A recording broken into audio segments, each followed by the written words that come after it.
This is Elon Musk, the wealthiest person in the world, CEO of Tesla and SpaceX, owner and shareholder of other ventures like Neuralink and The Boring Company. He's holding the title of richest person in the world since January 2021. But it is fluctuating alongside the value of mostly Tesla. In November 2021, he peaked to $340 billion of net worth due to the soaring value of Tesla's stock. However, after the purchase of Twitter and the fall of Tesla stocks in 2022, his net worth was affected and he hasn't reached to his peak again. Yet. He's close again these days though. As of December 2024, his net worth is to be estimated to be again between $300 and $335 billion, thanks to the US elections and the win of Donald Trump, where Musk spent around $120 million for Trump's campaign. The investment paid off for him, as Tesla's stock price surged right after the win announcement and his net worth increased by around $26.5 billion. Those are crazy numbers, unimaginable high. After adjusting the wealth for inflation to present-day values, we can even say that Musk may be as rich or even richer than John D. Rockefeller. You know, sometimes people say, "I'm not a Rockefeller," to signal that this or that purchase would be out of line for them. In the future, people will maybe say, "I'm not a Musk," even though Rockefeller and Musk are said to have in common that both were or are relatively frugal in their spending of money, not lavishly on a luxurious lifestyle like Carnegie or Vanderbilt. Musk is that rich that if you'd sum up the fictional wealth of Scrooge McDuck, Smaug, Tony Stark, Bruce Wayne, Charles Foster Kane, and Carlisle Cullen, Elon Musk would still be way richer than that. I mean, to be fair, if we would also consider the biblical King Solomon in the ranking, then Musk would be dethroned, because Solomon's wealth is estimated to have reached up to $2.2 trillion. Anyways, coming back to reality, because this is the interesting part. Elon Musk is rich for sure, but he is not the richest person in history. The other one comes also from Africa though. I am talking about Mansa Musa, the Mansa or king of the Mali Empire who ruled between 1323 and 1337. If you say now that comparing the wealth of modern-day billionaires with monarchs and landowners from the past is generally difficult and not really useful, then you are right, of course. It is hard to compare wealth throughout history because we not only have to adjust for inflation, we also have to consider that currencies are a relatively modern invention. Much of pre-modern wealth was held in duff, and commodity prices have drastically fluctuated across history as the total amount of resource wealth has grown. Also, wealth is relative for sure, but saying that we today are richer than the Sun King of France or a Roman emperor because we can buy electrical toothbrushes and smartphones takes the fun out of the whole thought experiment. So we have to compare economic power, right? Even though today we may have access to more resources than, let's say, Genghis Khan, we, as in we normal people, don't have the same kind of economic influence that can shape a whole society. And considering that in the past the wealth of a whole kingdom, realm or country was not to be separated from the wealth of the ruler, yeah, of course, we have to look into the past to find the richest people ever. Because even though Elon Musk is rich, he doesn't own a whole country. I mean, he is influencing a whole country by buying his place close to the decision and opinion makers. But he doesn't possess the land, he doesn't possess Fort Knox, he doesn't possess the people. Neither does Trump. Those times are fortunately over. But back in the days, in the time of Mansa Musa, the monarch had absolute possession over their realm. They owned the natural resources, controlled the trade routes, the land, everything. That's the thing, when your country was ruled by an absolute monarch, everything belongs to them. But also comparing Mansa Musa to other monarchs like Louis XVI, William the Conqueror, Basil II or Augustus Caesar, he still was the all-time wealthiest. How is this possible?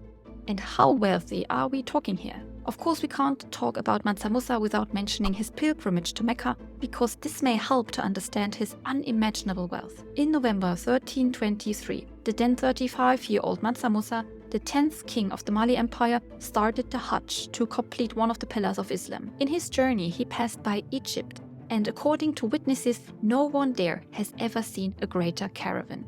A cohort of 12,000 slaves presented kilogram-heavy bars of pure gold. 80 camels were loaded with bags full of the precious metal. Thousands of foot soldiers with bows and lances marched alongside armed cavalry warriors. Hour after hour, the procession passed through the city gate of Cairo, seemingly endless. Arab chroniclers wrote of tens of thousands of people. How is it that the Mali Empire was so rich? The Mali Empire is in that time the most powerful of the West African empires. It was a multi-ethnic state dominated by members of the Malinke people. In the 13th century, the empire conquered a territory stretching from the Atlantic Ocean to the Niger River, from the Sahara Desert to the rainforest in the south. Within this region lie rich gold mines, source of Mali's wealth back then. According to an estimate, nearly 2/3 of the gold produced globally originates from this area. So when the convoy arrived in Cairo, it was very obvious to see for the Mamluks, Ottoman aristocrats ruling over Egypt, which was the richest empire in the world. And that not only because they showed off their gold, but also because Mansa Musa was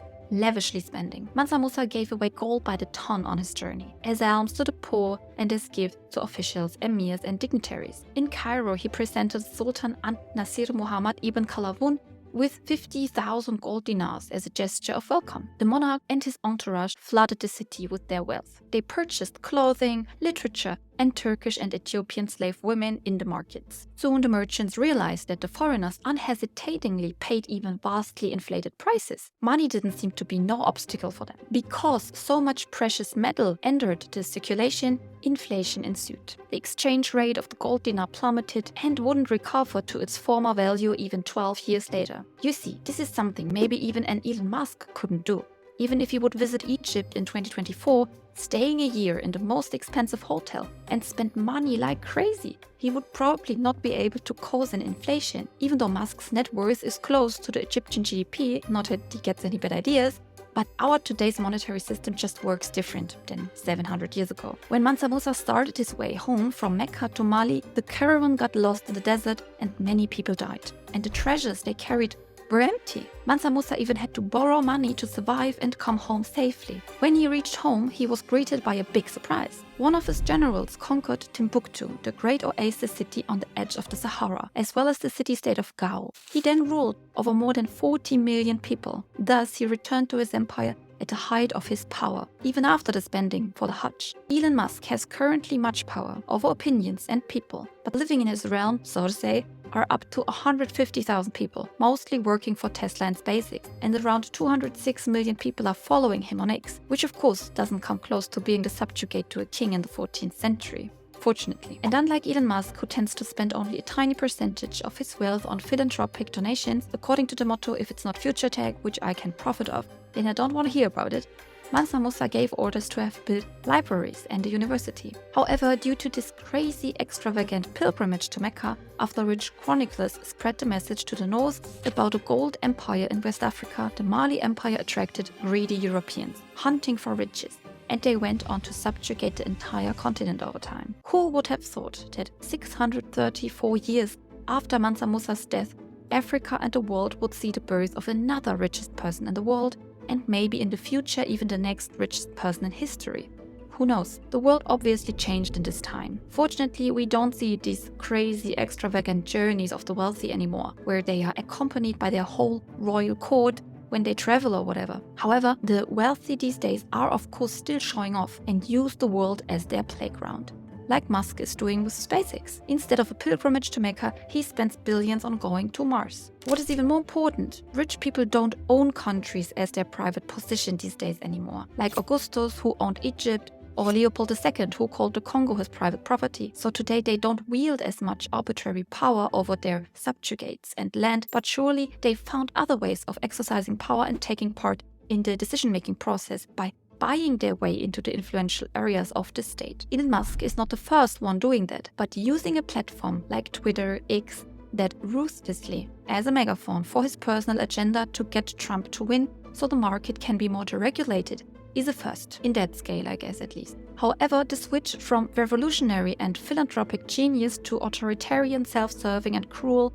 is quite common in history. As soon as people are overwhelmed with power and privileges, they change if they don't have strong values and ideals. That happened to Robespierre, Napoleon, Stalin, Julius Caesar, etc. In the end, they cling to power by all means necessary. You can say that other than these examples, Musk is not a political figure, but I would disagree on that. He is a successful businessman who polarized people in a way that we can't separate him from American politics from now on. He will serve in Donald Trump's upcoming term as an advisor for the federal government. And interestingly enough, we can already observe the same erratic behavior of a Napoleon, Robespierre, Stalin or Caesar after asserting to power due to their growing paranoia in Elon Musk now. I leave it up to you to hope or not if he finds an end like they did. It's unknown how Mansa Musa died. It's sure though that he couldn't take his wealth into the afterlife. The Mali Empire declined and fell. That's a lesson I would say, that every empire falls eventually and that you can't take money to wherever you go after you die. Maybe Musk will be visited by the 3 ghosts of Christmas over the holidays. Thank you for watching. It was a pleasure. Please tell me what topic you want to see next.